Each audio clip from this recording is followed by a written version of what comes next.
بسم الله الرحمن الرحيم ياسين والقرآن الحكيم إنك لمن المرسلين على صراط مستقيم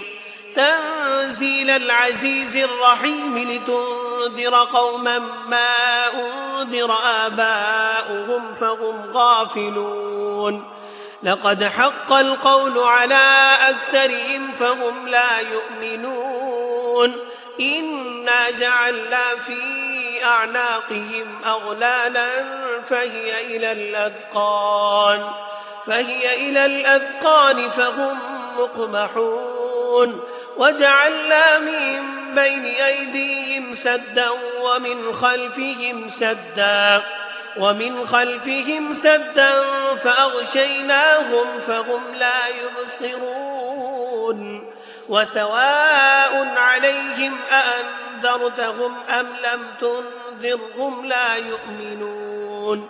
إنما تنذر من اتبع الذكر وخشي الرحمن بالغيب فبشره بمغفرة وأجر كريم إنا نحن نحيي الموتى ونكتب ما قدموا وآثارهم وكل شيء أحصيناه في إمام مبين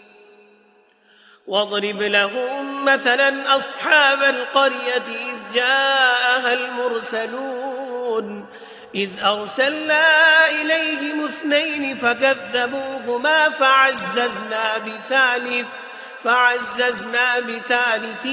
فقالوا إنا إليكم مرسلون قالوا ما أنتم إلا بشر مثلنا وما أنزل الرحمن من شيء إن أنتم إلا تكذبون قالوا ربنا يعلم إنا إليكم لمرسلون وما علينا إلا البلاغ المبين قالوا إنا تطيرنا بكم لئن لم تنتهوا لنرجمنكم وليمسنكم منا عذاب أليم قالوا طائركم معكم أئن ذكرتم بل أنتم قوم مسرفون وجاء من أقصى المدينة رجل يسعى قال يا قوم اتبعوا المرسلين اتبعوا من لا يسألكم أجرا وهم مهتدون وما لي لا أعبد الذي فطرني وإليه ترجعون أأتخذ من دونه آلهة إن يردني الرحمن بضر لا تغن عني شفاعتهم شيئا ولا ينقذون إني إذا لفي ضلال مبين إني آمنت بربكم فاسمعون قيل ادخل الجنة قال يا ليت قومي يعلمون بما غفر لي ربي وجعلني من المكرمين وما أنزلنا على قومه من بعده من جند من السماء وما كنا منزلين إن كانت إلا صيحة واحدة فإذا هم خامدون يا حسرة على العباد ما يأتيهم من رسول إلا كانوا به يستهزئون ألم يروا كم أهلكنا قبلهم من القرون أنهم إليهم لا يرجعون وإن كل لما جميع لدينا محضرون وآية لهم الأرض الميتة أحييناها وأخرجنا منها حبا فمنه يأكلون وجعلنا فيها جنات من نخيل وأعناب وفجرنا فيها من العيون ليأكلوا من ثمره وما عملته أيديهم أفلا يشكرون سبحان الذي خلق الأزواج كلها مما تنبت الأرض ومن أنفسهم ومما لا يعلمون وآية لهم الليل نسلخ منه النهار فإذا هم مظلمون والشمس تجري لمستقر لها ذلك تقدير العزيز العليم والقمر قدرناه منازل حتى عاد كالعرجون القديم لا الشمس ينبغي لها أن تدرك القمر ولا الليل سابق النهار وكل في فلك يسبحون وآية لهم أنا حملنا ذريتهم في الفلك المشحون وخلقنا لهم من مثله ما يركبون وإن نشأ نغرقهم فلا صريخ لهم فلا هم ينقذون إلا رحمة منا ومتاعا إلى حين وإذا قيل لهم اتقوا ما بين أيديكم وما خلفكم لعلكم ترحمون وما تأتيهم من آية من آيات ربهم إلا كانوا عنها معرضين وإذا قيل لهم أنفقوا مما رزقكم الله قال الذين كفروا للذين آمنوا أنطعم من لو يشاء الله أطعمه إن أنتم إلا في ضلال مبين ويقولون متى هذا الوعد إن كنتم صادقين ما ينظرون إلا صيحة واحدة تأخذهم وهم يخصمون فلا يستطيعون توصية ولا إلى أهلهم يرجعون ونفخ في الصور فإذا هم من الأجداث إلى ربهم ينسلون قالوا يا ويلنا من بعثنا من مرقدنا هذا ما وعد الرحمن وصدق المرسلون إن كانت إلا صيحة واحدة فإذا هم جميع لدينا محضرون فاليوم لا تظلم نفس شيئا ولا تجزون إلا ما كنتم تعملون إن أصحاب الجنة اليوم في شغل فاكهون هم وأزواجهم في ظلال على الأرائك متكئون لهم فيها فاكهة ولهم ما يدعون سلام قولا من رب رحيم وامتازوا اليوم أيها المجرمون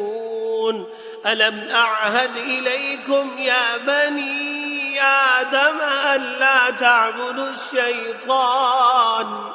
إنه لكم عدو مبين وأن اعبدوني هذا صراط مستقيم ولقد أضل منكم جبلا كثيرا أفلم تكونوا تعقلون هذه جهنم التي كنتم توعدون اصلوها اليوم بما كنتم تكفرون اليوم نختم على أفواههم وتكلمنا أيديهم وتشهد أرجلهم بما كانوا يكسبون ولو نشاء لطمسنا على أعينهم فاستبقوا الصراط فأنى يبصرون ولو نشاء لمسخناهم على مكانتهم فما استطاعوا مضيا ولا يرجعون ومن نعمره ننكسه في الخلق أفلا يعقلون وما علمناه الشعر وما ينبغي له إن هو إلا ذكر وقرآن مبين لينذر من كان حيا ويحق القول على الكافرين أولم يروا أنا خلقنا لهم مما عملت أيدينا أنعاما فهم لها مالكون وذللناها لهم فمنها ركوبهم ومنها يأكلون ولهم فيها منافع ومشارب أفلا يشكرون واتخذوا من دون الله آلهة لعلهم ينصرون لا يستطيعون نصرهم وهم لهم جند محضرون فلا يحزنك قولهم إنا نعلم ما يسرون وما يعلنون أولم ير الإنسان أنا خلقناه من نطفة فإذا هو خصيم مبين وضرب لنا مثلا ونسي خلقه قال من يحيي العظام وهي رميم قل يحييها الذي أنشأها أول مرة وهو بكل خلق عليم الذي جعل لكم من الشجر الأخضر نارا فإذا أنتم منه توقدون أوليس الذي خلق السماوات والأرض بقادر على أن يخلق مثلهم بلى وهو الخلاق العليم إنما أمره إذا أراد شيئا أن يقول له كن فيكون فسبحان الذي بيده ملكوت كل شيء وإليه ترجعون بسم الله الرحمن الرحيم الرحمن علم القرآن خلق الإنسان علمه البيان الشمس والقمر بحسبان والنجم والشجر يسجدان والسماء رفعها ووضع الميزان ألا تطغوا في الميزان وأقيموا الوزن بالقسط ولا تخسروا الميزان والأرض وضعها للأنام فيها فاكهة والنخل ذات الأكمام والحب ذو العصف والريحان فبأي آلاء ربكما تكذبان خلق الإنسان من صلصال كالفخار وخلق الجان من مارج من نار فبأي آلاء ربكما تكذبان رب المشرقين ورب المغربين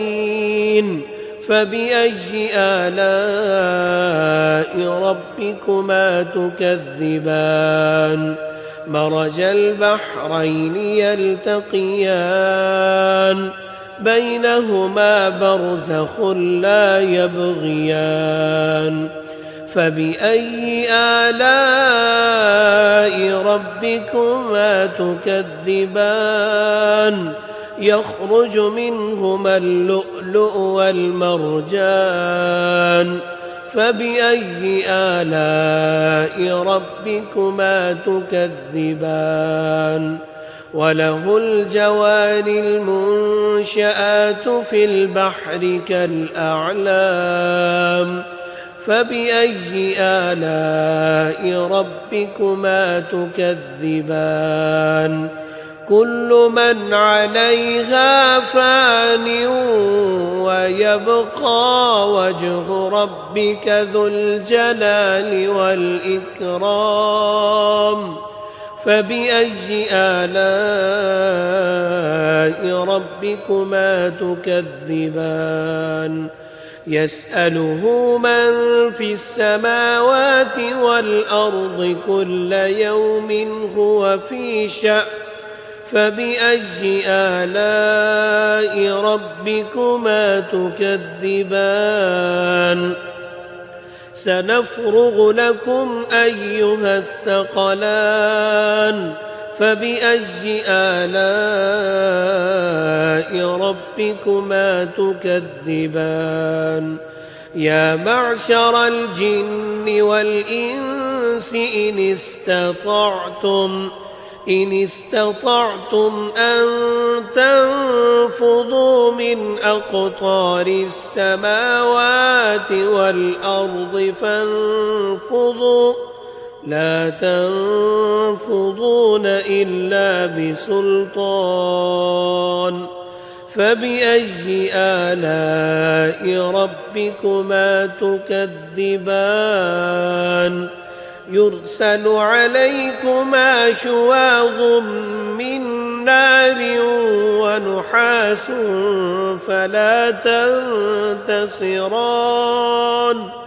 فبأي آلاء ربكما تكذبان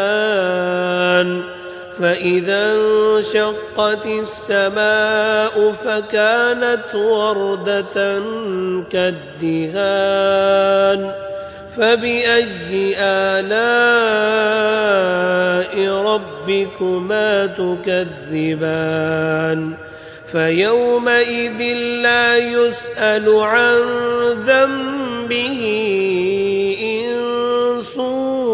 ولا جان فبأي آلاء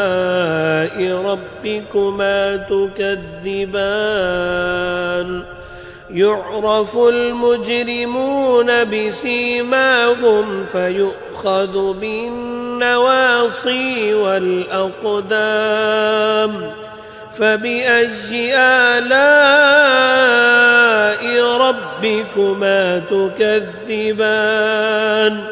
هذه جهنم التي يكذب بها المجرمون يطوفون بينها وبين حميم آن فبأي آلاء ربكما تكذبان ولمن خاف مقام ربه جنتان فبأي آلاء ربكما تكذبان ذواتا أفنان فبأي آلاء ربكما تكذبان فيهما عينان تجريان فبأي آلاء ربكما تكذبان فيهما من كل فاكهة زوجان فبأي آلاء ربكما تكذبان متكئين على فرش بطائنها من استبرق وجنى الجنتين دان فبأي آلاء ربكما تكذبان فيهن قاصرات الطرف لم يطمثهن إنس قبلهم ولا جان فبأي آلاء ربكما تكذبان كأنهن الياقوت والمرجان فبأي آلاء ربكما تكذبان هل جزاء الإحسان إلا الإحسان فبأي آلاء ربكما تكذبان ومن دونهما جنتان فبأي آلاء ربكما تكذبان مدهامتان فبأي آلاء ربكما تكذبان فيهما عينان نضاختان فبأي آلاء ربكما تكذبان فيهما فاكهة ونخل ورمان فبأي آلاء ربكما تكذبان فيهن خيرات حسان فبأي آلاء ربكما تكذبان حور مقصورات في الخيام فبأي آلاء ربكما تكذبان لم يطمثهن إنس قبلهم ولا جان فبأي آلاء ربكما تكذبان متكئين على رفرف خضر وعبقري حسان فبأي آلاء ربكما تكذبان تبارك اسم ربك ذي الجلال والإكرام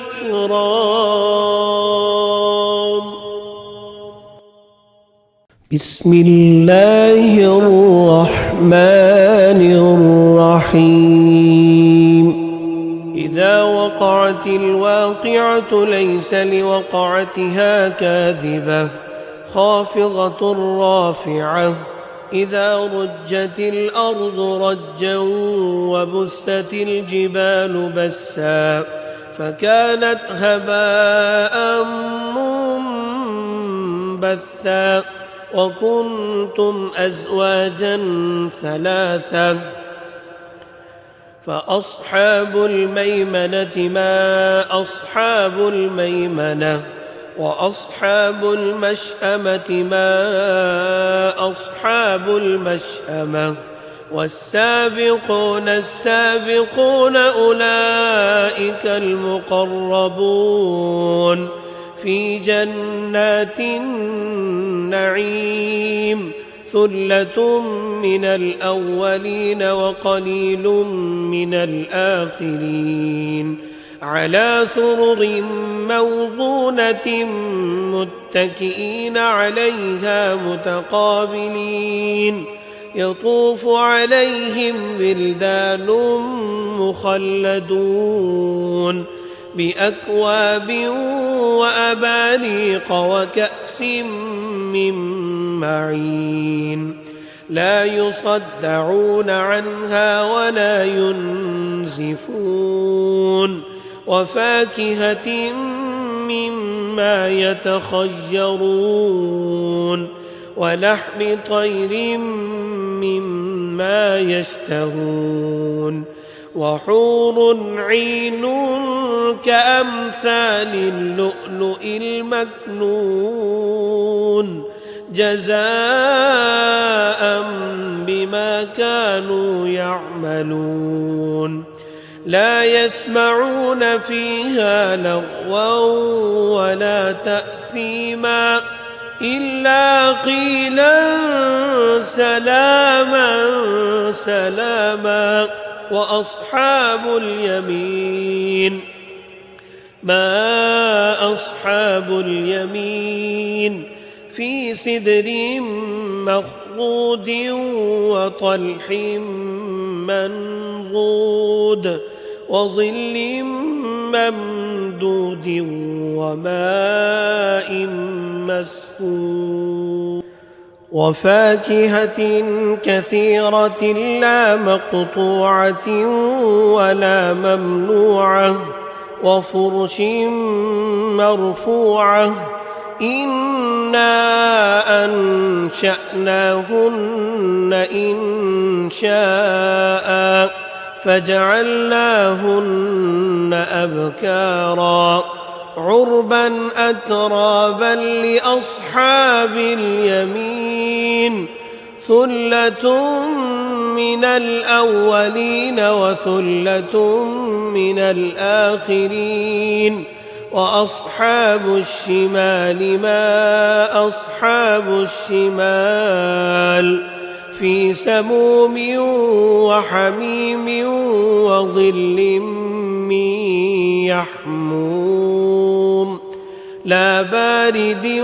ولا كريم إنهم كانوا قبل ذلك مترفين وكانوا يصرون على الحنث العظيم وكانوا يقولون أئذا متنا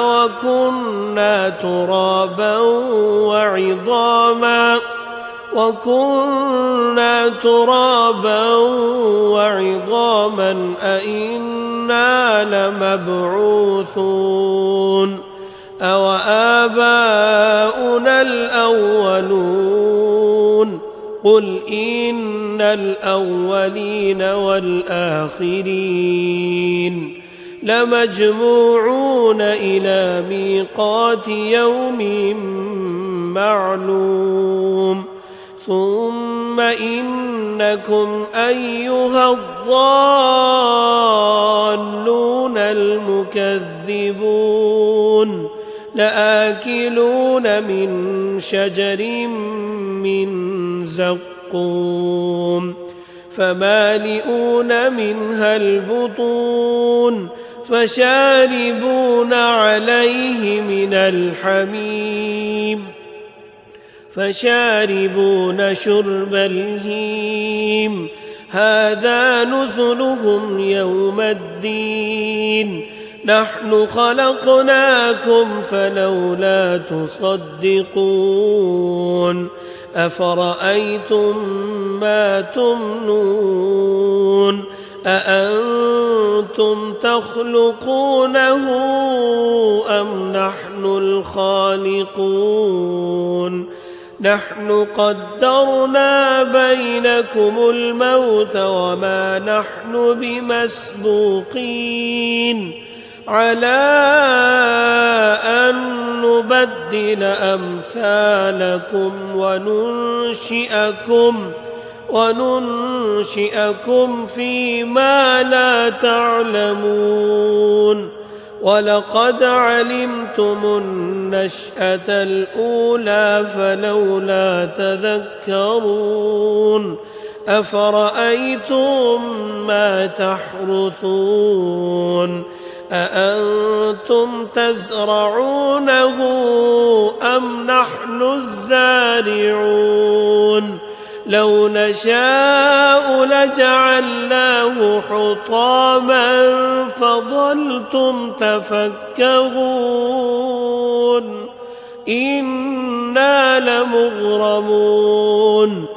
بل نحن محرومون أفرأيتم الماء الذي تشربون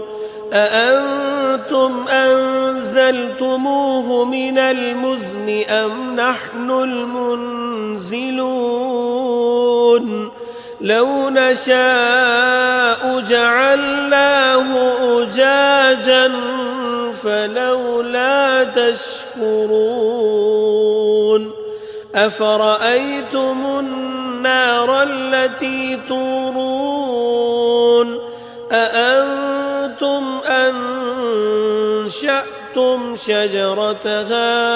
أم نحن المنشئون نحن جعلناها تذكرة ومتاعا للمقوين فسبح باسم ربك العظيم فلا أقسم بمواقع النجوم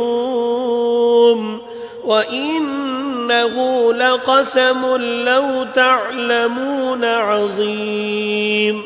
إنه لقرآن كريم في كتاب مكنون لا يمسه إلا المطهرون تنزيل من رب العالمين أفبهذا الحديث أنتم مدهنون وتجعلون رزقكم أنكم تكذبون فلولا إذا بلغت الحلقوم وأنتم حينئذ تنظرون ونحن أقرب إليه منكم ولكن لا تبصرون فلولا إن كنتم غير مدينين ترجعونها إن كنتم صادقين فأما إن كان من المقربين فروح وريحان وجنة نعيم وأما إن كان من أصحاب اليمين فسلام لك من أصحاب اليمين وأما إن كان من المكذبين الضالين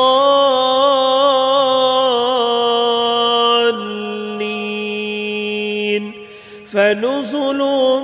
من حميم وتصلية جحيم إن هذا لهو حق اليقين فسبح باسم ربك العظيم بسم الله الرحمن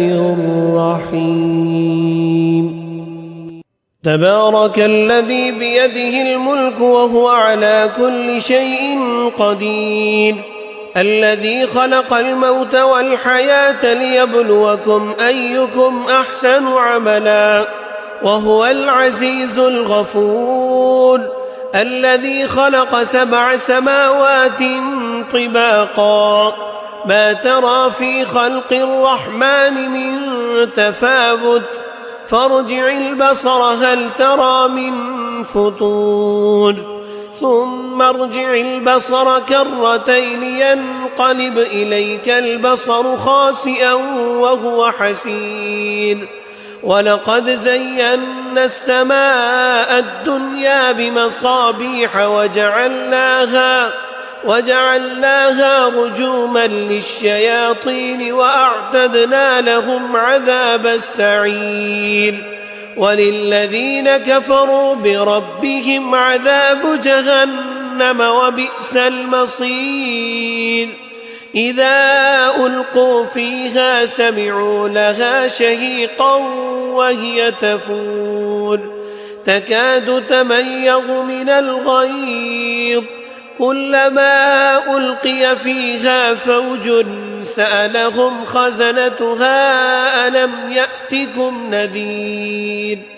قالوا بلى قد جاءنا نذير فكذبنا وقلنا ما نزل الله من شيء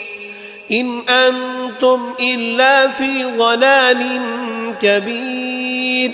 وقالوا لو كنا نسمع أو نعقل ما كنا في أصحاب السعير فاعترفوا بذنبهم فسحقا لأصحاب السعير إن الذين يخشون ربهم بالغيب لهم مغفرة وأجر كبير وأسروا قولكم أو اجهروا به إنه عليم بذات الصدور ألا يعلم من خلق وهو اللطيف الخبير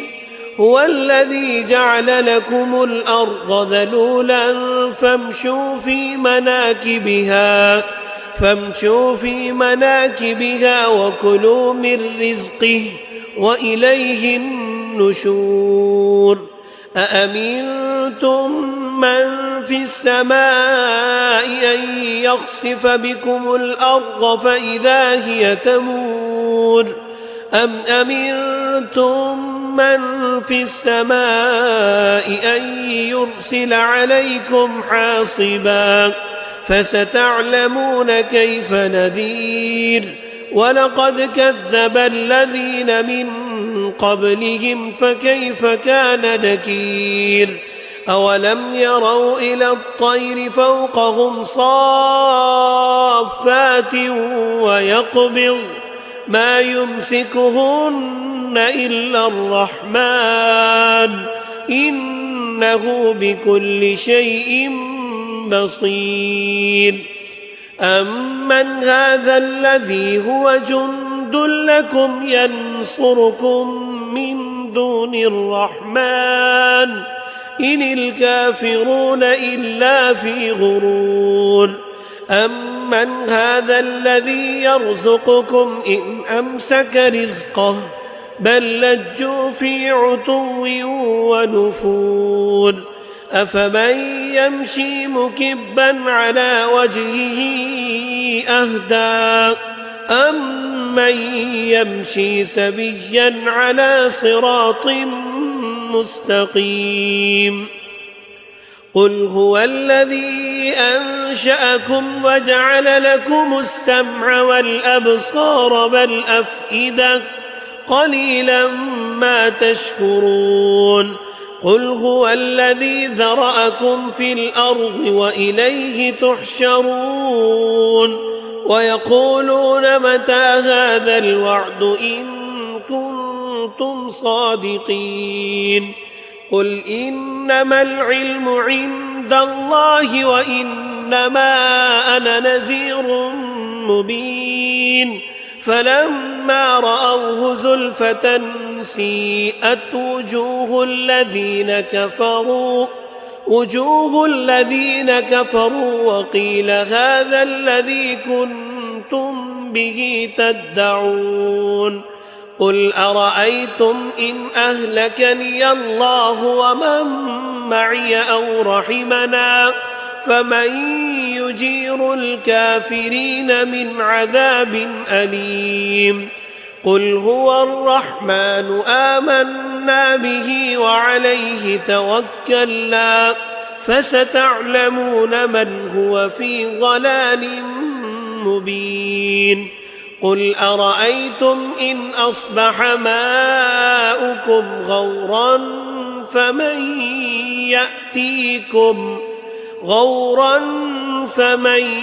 يأتيكم بماء معين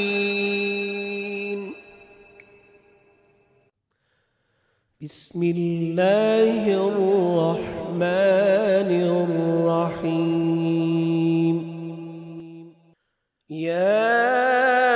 أيها المزمل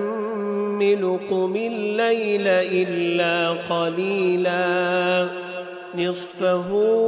أو انقص منه قليلا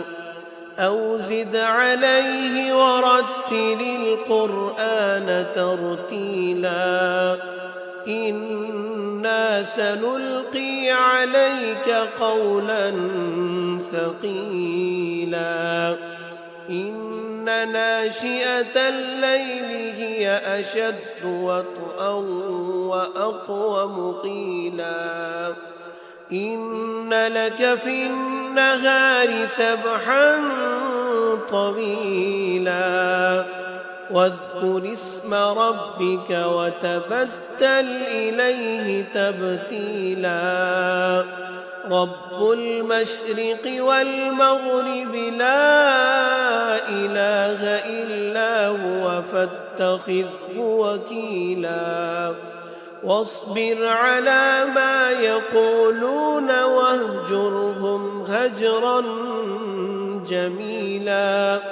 وذرني والمكذبين أولي النعمة ومهلهم قليلا إن لدينا أنكالا وجحيما وطعاما ذا غصة وعذابا أليما يوم ترجف الأرض والجبال وكانت الجبال كثيبا مهيلا إنا أرسلنا إليكم رسولا شاهدا عليكم كما أرسلنا إلى فرعون رسولا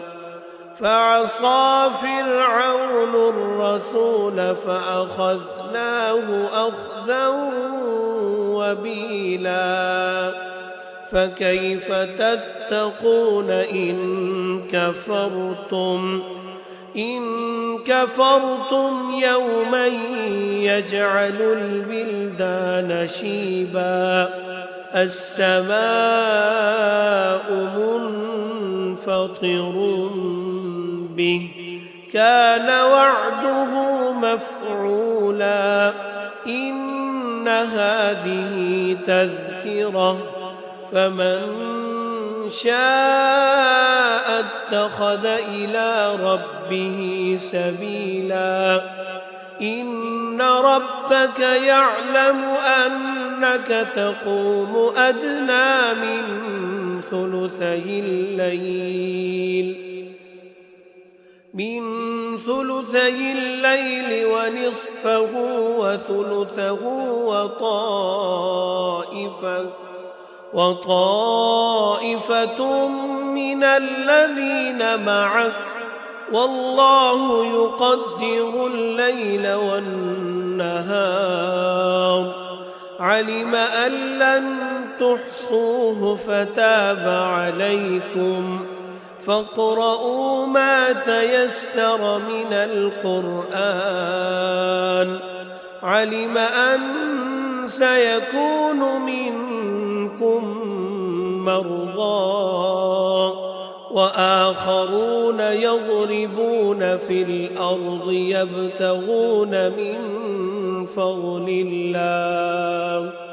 وآخرون يقاتلون في سبيل الله فاقرؤوا ما تيسر منه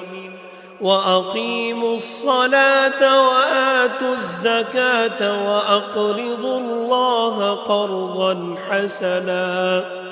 وما تقدموا لأنفسكم من خير تجدوه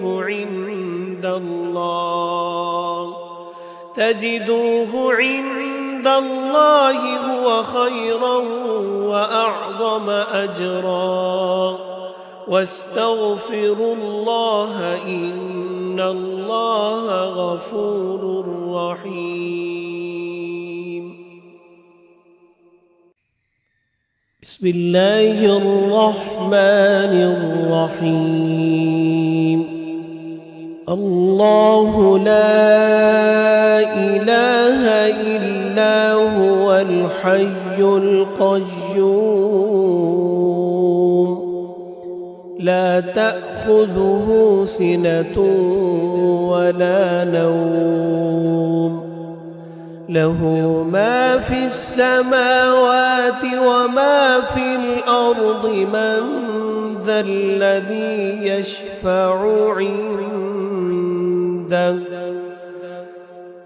يشفع عنده إلا بإذنه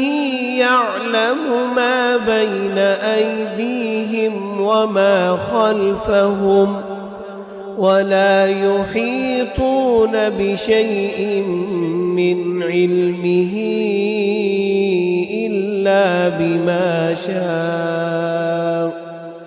وسع كرسيه السماوات والأرض ولا يؤوده